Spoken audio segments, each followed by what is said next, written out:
ഇന്നത്തെ നമ്മുടെ വിഷയം മലപ്പുറം ജില്ല വിഭജിക്കണോ എന്നതിനെ കുറിച്ചാണ്. ഇപ്പോൾ ഒരുപാട് ചർച്ചകൾ നടക്കുന്നുണ്ട്. അപ്പോൾ ഒരു മലപ്പുറം ജില്ലക്കാരനായ ഞാൻ തന്നെ എൻ്റെ ഒരു അഭിപ്രായം ഞാൻ പറയുകയാണ്.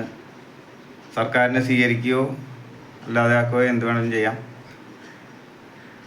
അപ്പോൾ ആദ്യത്തേതായി പറയണമെന്ന് വെച്ചാൽ നമ്മുടെ തവന്നൂർ, പൊന്നാനി എന്നിവ ഏറ്റവും കൂടുതൽ ജനസംഖ്യയുള്ള ഏരിയയാണ്. അപ്പോൾ അത് രണ്ടും തൃശ്ശൂരിലേക്ക് ഇറക്കണം. പിന്നെ കോഴിക്കോട് എയർപോർട്ട് ആ ഭാഗങ്ങൾ, ഏറനാട് അത്രയും ഭാഗം കോഴിക്കോട് ജില്ലയിലേക്ക് ഇറക്കണം. പിന്നെയുള്ളതാണ് പെരിന്തൽമണ്ണ. അത് പാലക്കാടിലേക്കാണ് ഇറക്കേണ്ടത്.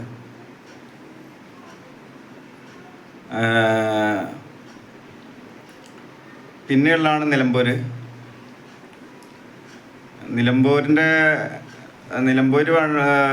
പണ്ട് ഒരു രാജ്യമായിരുന്നു, എല്ലാവർക്കും അറിയാമല്ലോ.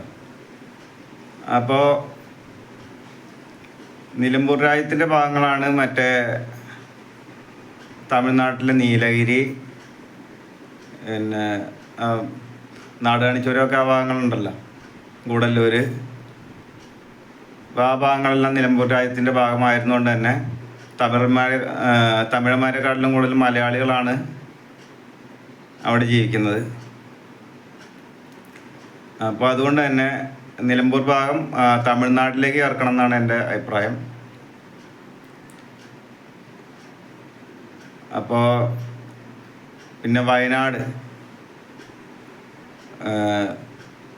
കോഴിക്കോടിൻ്റെ കുറച്ച് ഭാഗങ്ങൾ വയനാട്ടിലേക്ക് കൂട്ടിച്ചേർക്കണം. കാരണം മലപ്പുറത്തിൻ്റെ കുറച്ച് ഭാഗങ്ങൾ കോഴിക്കോടിലേക്ക് വരുമല്ലോ. കോഴിക്കോട് ചിലപ്പോൾ ജനസംഖ്യ കൂടാൻ സാധ്യതയുണ്ട്. അപ്പോൾ കോഴിക്കോടിൻ്റെ കുറച്ച് ഭാഗങ്ങൾ വയനാട്ടിലേക്ക് കൂട്ടിച്ചേർക്കണം. പിന്നെ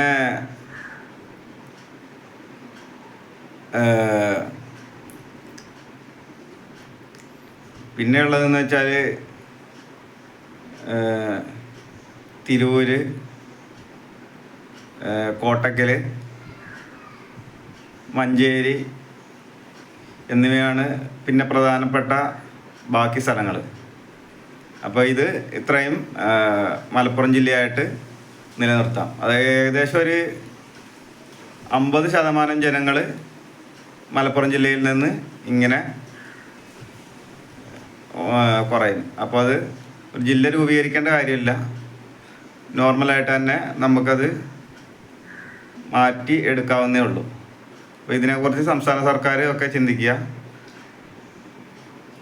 അപ്പോൾ സിമ്പിളായിട്ട് നമുക്ക് പ്രശ്നം പരിഹരിക്കാം.